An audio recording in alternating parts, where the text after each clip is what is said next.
15 Top Disco 1 Hit Wonders of 1980. What if the biggest disco hits of 1980 didn't come from the chart-dominating legends, but from artists you've probably forgotten, even if their songs still echo on the dance floor?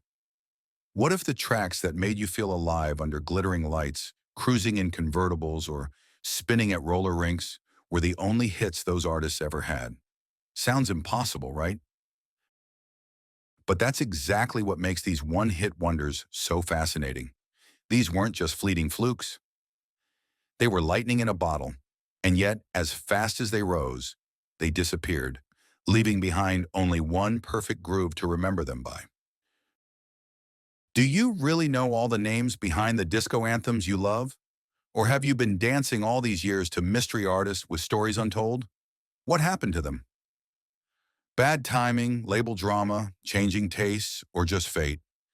Get ready to rediscover 15 disco one-hit wonders from 1980. Songs that sound like summer, heartbreak, and strobe lights. Hit that subscribe button on our YouTube channel and join us for a deep dive into music's most unforgettable one-hit mysteries. 15. Susie Lane, Harmony.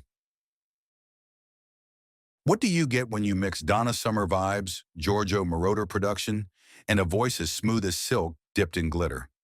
You get Susie Lane, or at least, you got her. For about 3 minutes and 45 seconds. Released in the end of 1979 and echoing into 1980, Harmony wasn't just a song, it was a shimmering elevator to disco heaven. Synths swirled, beats bumped, Susie glided. It had all the right ingredients to launch a dynasty. But instead, it marked both her debut and her exit. So what happened? Where did Susie Lane go? One moment she's topping dance charts with a song that sounds like the inside of a mirror ball, and the next, poof, she's gone. Together we are beautiful. 14. Fern Kinney, Together We Are Beautiful. What happens when a song too soft for the disco boom sneaks its way to the top of the charts? When a whisper outshines a scream? Fern Kinney, a name that barely stirred the surface of pop culture, but left behind a track that still floats through time, like perfume in the air. Released in 1980, Together We Are Beautiful wasn't your typical disco anthem. There were no thunderous bass lines, no outrageous synth solos, no glitter-crazed urgency. Instead, it felt like a warm confession. An understated love letter set to a gentle groove. It hit number one in the UK, surprising everyone, including maybe Fern herself. And just as quickly, she disappeared from the spotlight, as if success was something she borrowed, not something she planned to keep. But wait. This wasn't Fern's first time in a studio. Before her solo career, she worked behind the scenes as a backing vocalist in Jackson, Mississippi, lending her voice to other people's dreams. She even had a minor disco hit with her version of Groove Me. So the talent was there. The industry ties were there. The voice, unmistakable. So why didn't it last? Was it timing? Was disco fatigue setting in just as she arrived? Or did Fern Kinney decide the industry wasn't for her after all? No scandals, no comebacks, no memoirs. Just silence. A story with no third act.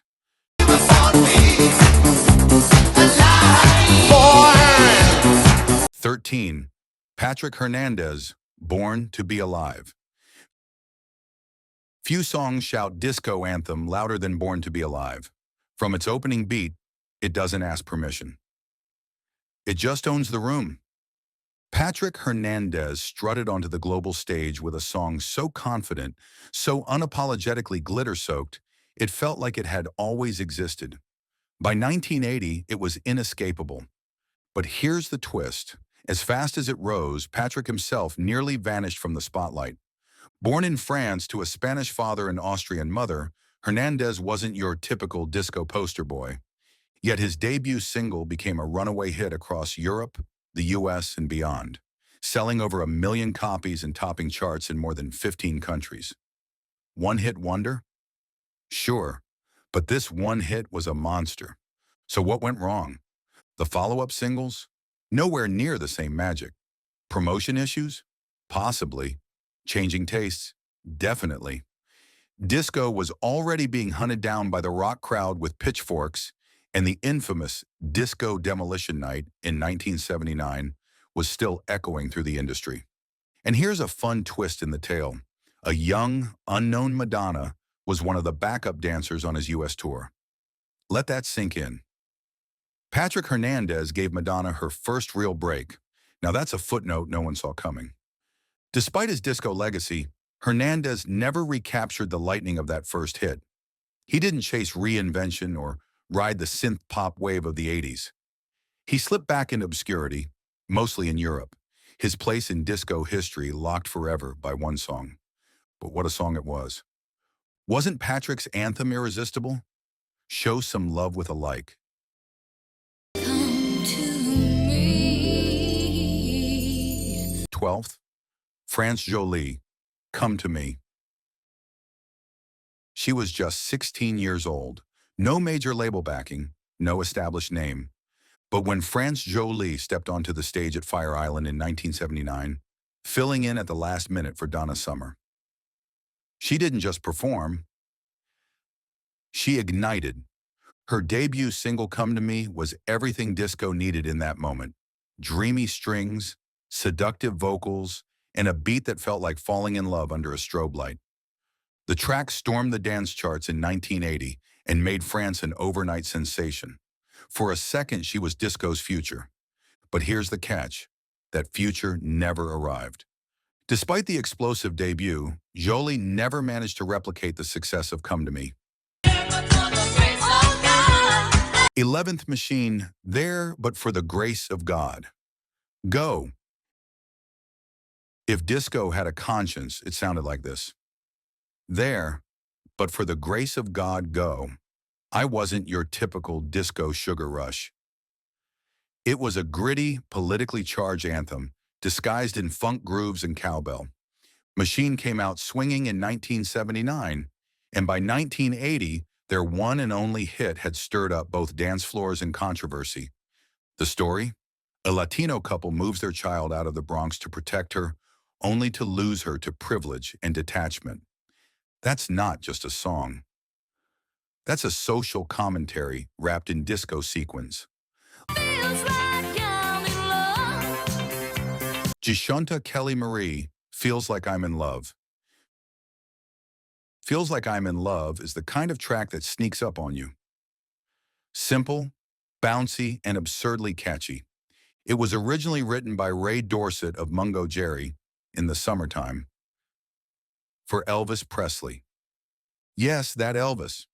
He passed on it, and somehow that twist of fate left the door wide open for a Scottish unknown named Kelly Marie to disco slide into the history books. Released in 1980, the track didn't just chart. It exploded in the UK, hitting #1 and becoming a staple in clubs, roller rinks, and neon-lit dance floors across Europe. Kelly's voice wasn't a powerhouse diva. It was playful, breathy, almost girlish. But it worked. Somehow it fit the sugar rush energy of the track like glitter on skin. And then, not much else. Despite her breakout success, Kelly Marie struggled to follow up.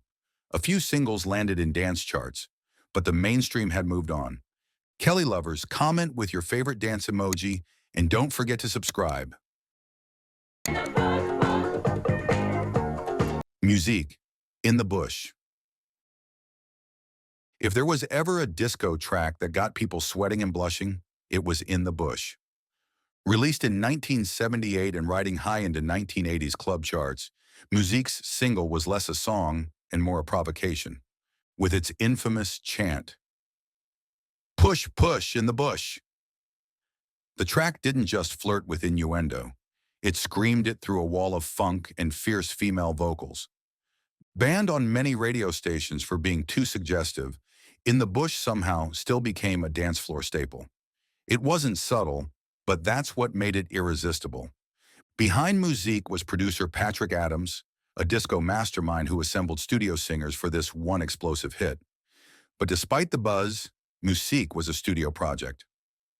No real band, no tours, no follow-up that mattered. After In the Bush, it all dissolved like glitter in the rain. 8. The Ritchie Family. Put your feet to the beat. The Ritchie family wasn't just a disco group.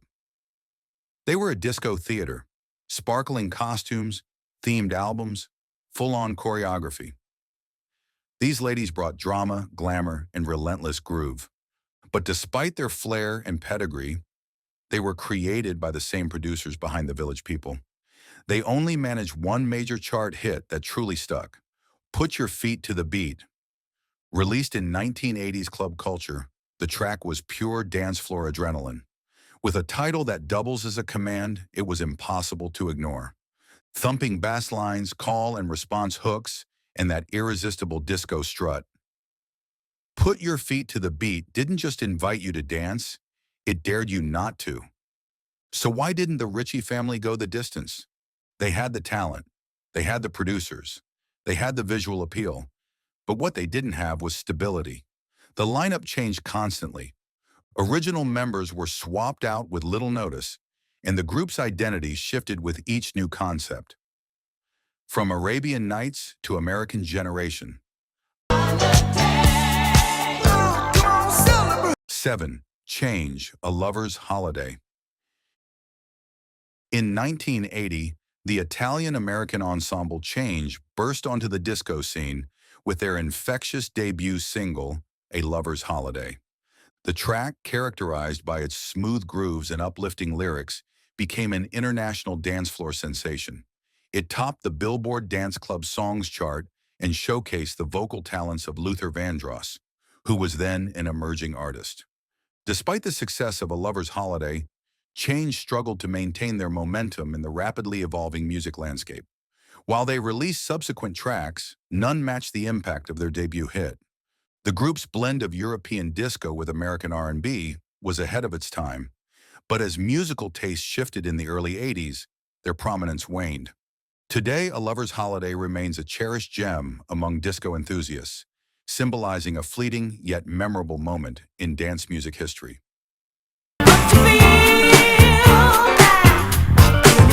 6. Cheryl Lynn, Got to Be Real.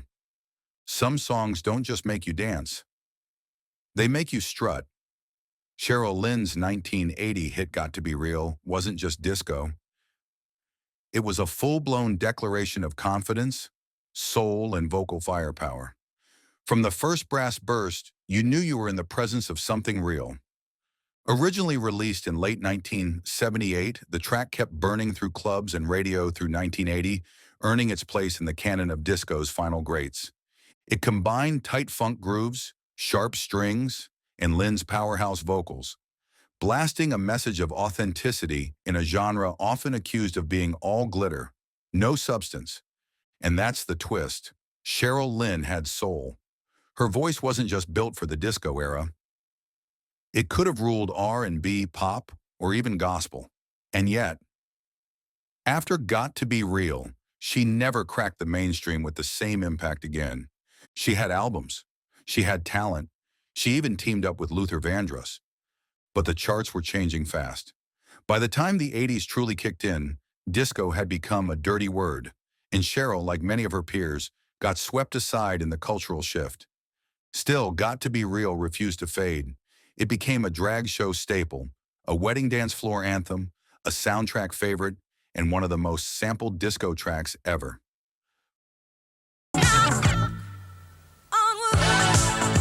Amy Stewart, Knock on Wood. Some covers just exist, others explode into the atmosphere. And Amy Stewart's 1980 disco-fied version of Knock on Wood? It detonated. A reinvention of Eddie Floyd's 1966 soul hit, her take transformed a gritty R&B tune into a neon-lit disco inferno. Flashing synths, thunderclap beats, and her high-octane vocals turned dance floors into sweat-soaked temples of rhythm. With that voice and that look, metallic space-age bodysuits, glamazon energy. Stewart was built for the disco era. The single shot straight to #1 on the Billboard Hot 100, marking her as a global star overnight. In the US, it felt like she arrived, conquered, and disappeared. But here's the twist. While Knock on Wood made her a household name for a hot minute, Stewart never landed another US hit of that magnitude. If disco had a national anthem for pure groove, Boogie Oogie Oogie would be it. In 1980, A Taste of Honey was still riding high off the massive success of this funky, bass-driven explosion. With its iconic intro and irresistible hook, this track didn't ask you to dance, it commanded it. Released in 1978 but peaking through 1980's club momentum, Boogie Oogie Oogie earned A Taste of Honey a Grammy for Best New Artist. The track blended disco with deep funk and broke barriers with two black women, Janice Marie Johnson and Hazel Payne, leading the charge on bass and guitar. But here's where things turned.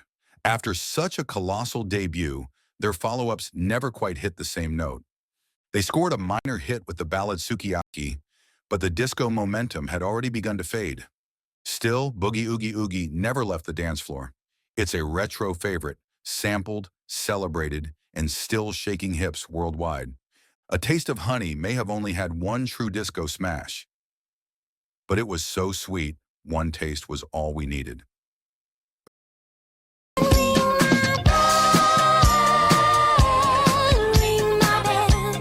3. Anita Ward, Ring My Bell.